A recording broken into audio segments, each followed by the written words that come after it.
नमस्कार, खबर तो समझिए देख रहे हैं आप और मैं आपके साथ रंजना रावत। और बुलेटिन की शुरुआत करेंगे एक बड़ी खबर से और पटना के धनरुआ से आपको बड़ी खबर बता दें।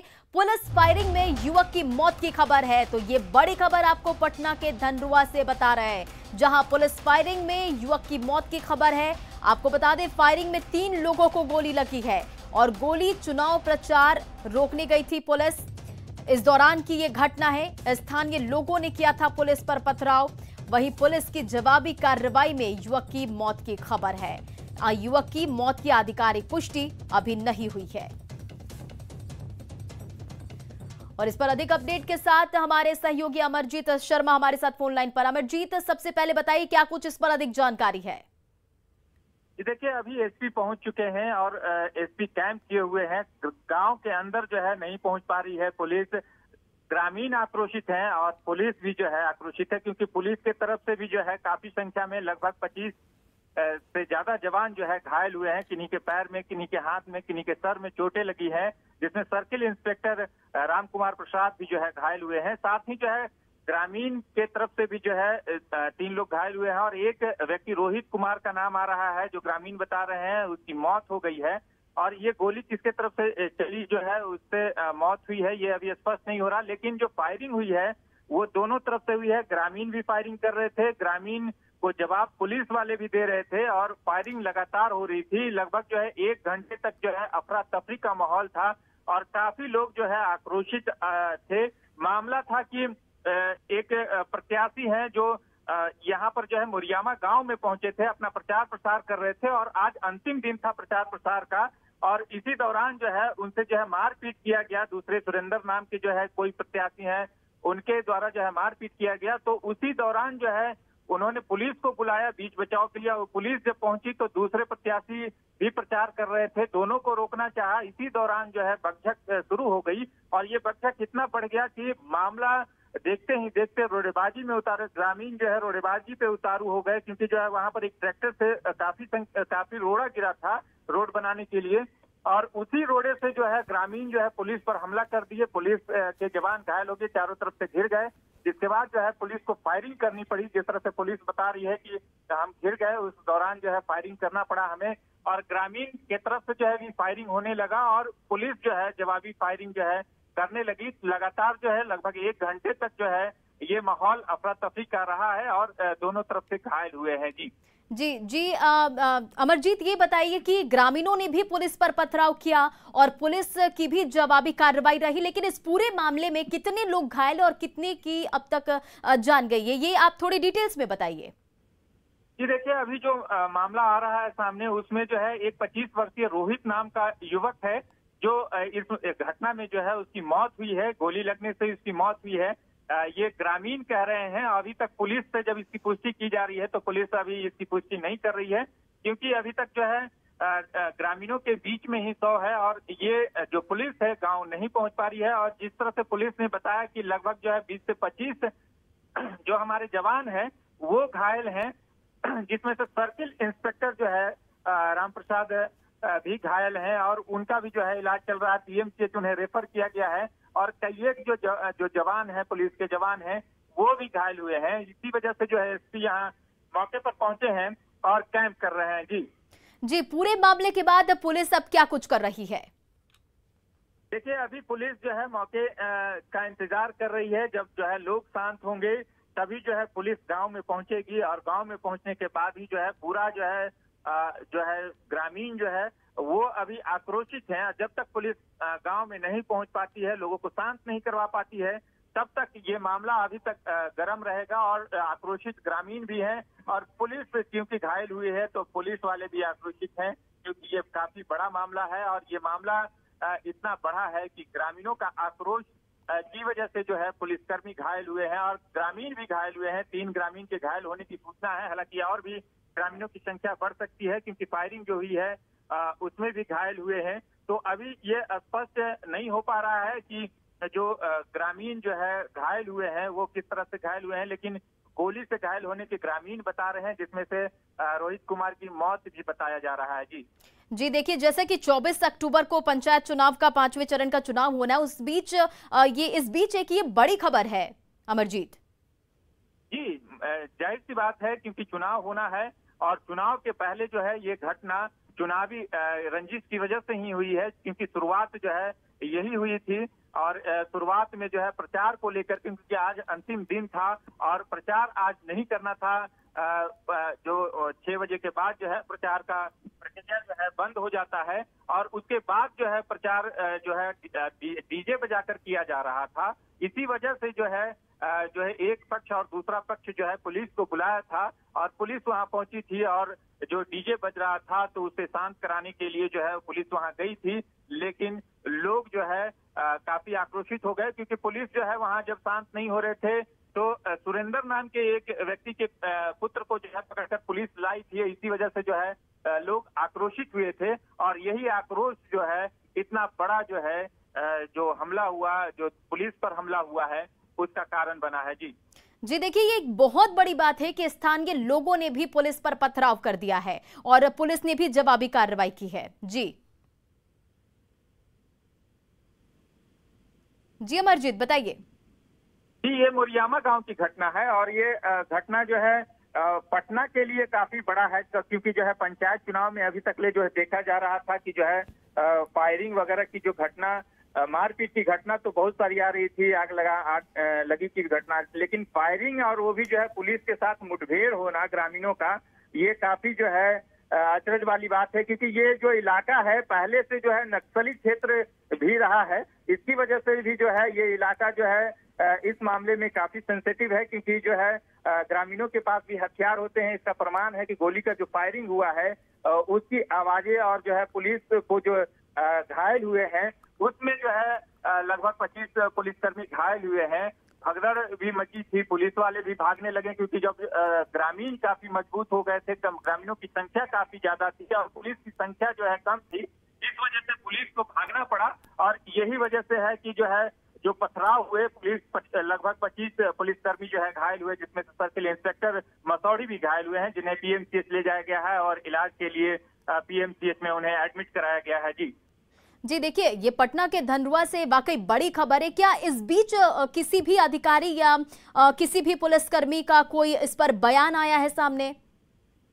जी देखिए, हमने जो है इस मामले में एसएसपी से भी बात करनी चाहिए, लेकिन एसएसपी ने फोन नहीं उठाया। साथ ही जो है हमने जो एएसपी मसौड़ी हैं उनसे भी बात करनी चाहिए, उन्होंने भी फोन नहीं रिसीव किया। साथ ही जब जो है हम धनरुआ थाना अध्यक्ष को फोन लगाए, उन्होंने रिसीव किया, उन्होंने जानकारी दिया कि लगभग जो है 25 पुलिसकर्मी जो है घायल हुए हैं और उनका इलाज हम लोग करा रहे हैं। और अभी फिलहाल जो है मामला दोनों तरफ से शांत है और जो है पुलिस इंतजार कर रही है कि गांव में जाकर के इस मामले को पूरी तरह से शांत कराया जाए और जो ग्रामीण जो है जो घटना को अंजाम दिए हैं उन्हें जो है गिरफ्तार किया जाए। जी अमरजीत, इन तमाम जानकारियों के लिए बहुत बहुत शुक्रिया। चलिए अब बढ़ते हैं अगली खबर की ओर और अब बात उस धुएं की जो रहस्यमय बना हुआ है। झारखंड में जमीन के भीतर से तो धुआं आपने कई बार देखा होगा, लेकिन बिहार में पहली बार जमीन से धुआं निकलने का मामला सामने आया है। मधुबनी के सलेमपुर गांव में जमीन के नीचे से धुआं निकल रहा है और ये धुआं 1-2 घंटे से नहीं बल्कि 40 घंटे से ज्यादा से निकल रहा है, जिससे ग्रामीणों में दहशत का माहौल है। और ग्रामीणों की माने तो गुरुवार सुबह से ही सड़क किनारे जमीन के नीचे से धुआं निकल रहा था। जमीन के नीचे से रहस्यमय तरीके से धुएं के रिसाव की खबर न्यूज 18 पर चलने के बाद मौके पर पुलिस और प्रशासन पहुंची और टीम ने पूरे मामले की छानबीन शुरू कर दी है। और जांच के बाद यह बताया गया है कि बिजली के करंट के से आसपास की जगह जो है वो जमीन गर्म हो गई है और जमीन में नमी के चलते नीचे से धुएं का रिसाव हो रहा था। बिजली सप्लाई को दुरुस्त करने के बाद दावा किया गया था कि अब आगे धुआं नहीं निकलेगा, लेकिन 40 घंटे बीतने के बाद भी जमीन से धुआं निकल रहा है, जिसके बाद चिंता बढ़ गई है। और ये आपके टीवी स्क्रीन पर ये तो तस्वीरें आप देखिए, एक तस्वीर आज की है और दूसरी तस्वीर जो हम आपको दिखा रहे हैं वो कल की है। जब ये खबर सामने आई थी हमने ये तस्वीरें आपको दिखाई थी, उसके बाद प्रशासन और पुलिस की टीम मौके पर पहुंची, जांच पड़ताल की, कहा कि बिजली की व्यवस्था के कारण ये बिजली की सप्लाई को दुरुस्त करने के बाद दावा किया गया था कि अब आगे धुआं नहीं निकलेगा, लेकिन फिर भी आज की तस्वीरें आप देखिए, धुआं निकल रहा है।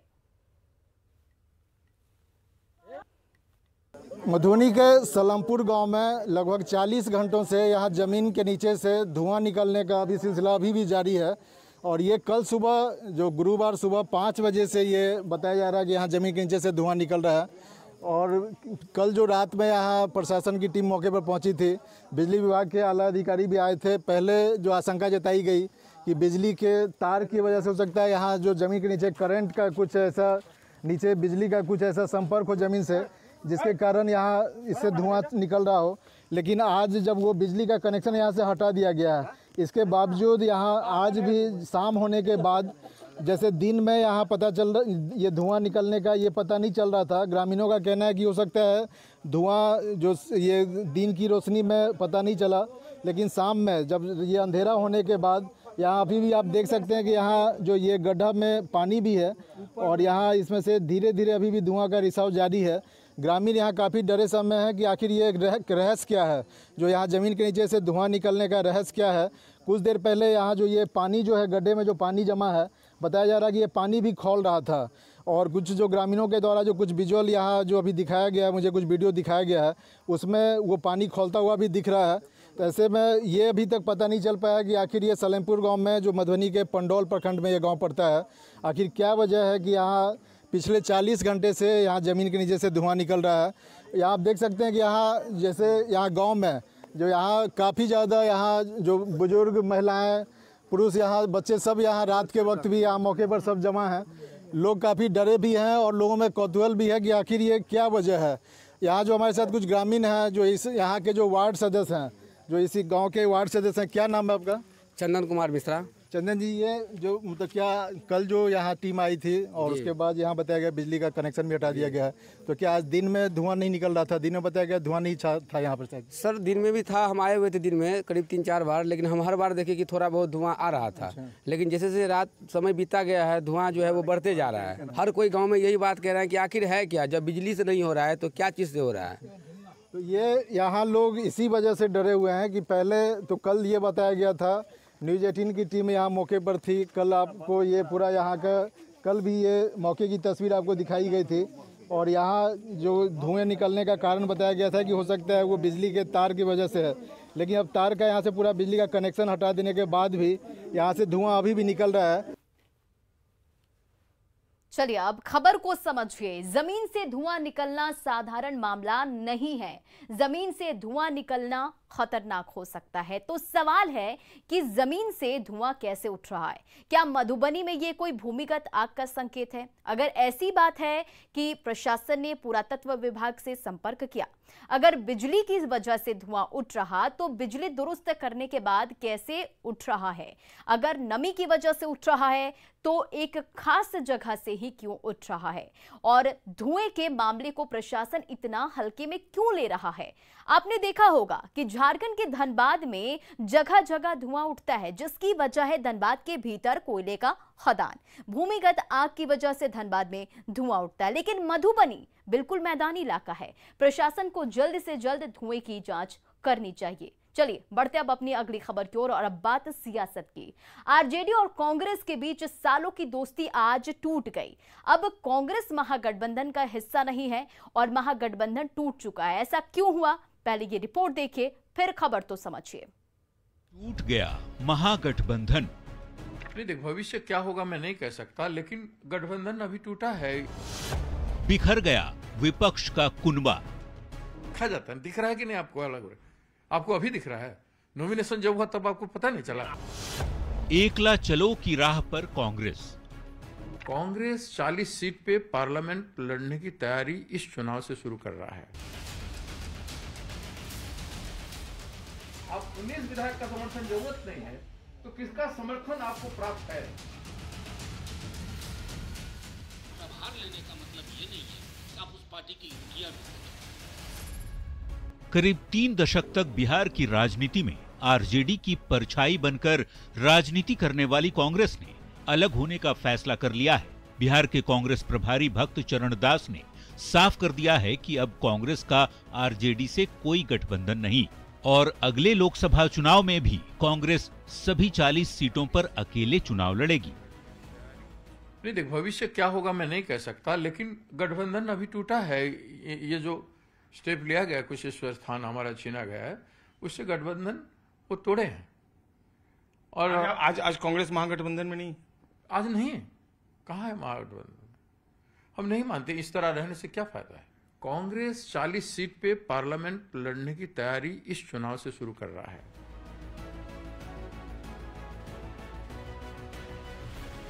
भक्त चरण दास के बयान पर आरजेडी की तरफ से पलटवार किया गया है। आरजेडी ने कांग्रेस के गठबंधन धर्म का पालन न करने के आरोप को भी खारिज कर दिया है।